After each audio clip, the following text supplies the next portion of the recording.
চট্টগ্রামে যাত্রীবাহী বাসে আগুন।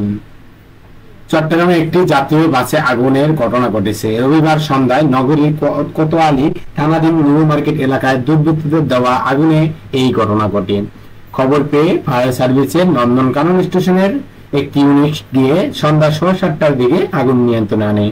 এতে কোনো হতাহতের ঘটনা ঘটেনি। কোতোয়ালী থানার ওসি মোহাম্মদ আব্দুল করিম বলেন, নিউ মার্কেট এলাকাটি সাধারণ ব্যস্ত এলাকা। কে বা কারা বাসে আগুন দিয়েছে তাৎক্ষণিকভাবে বলা যাচ্ছে না। আশপাশের সিসিটিভির ফুটেজ সংগ্রহ করে জড়িতদের শনাক্ত করা হবে।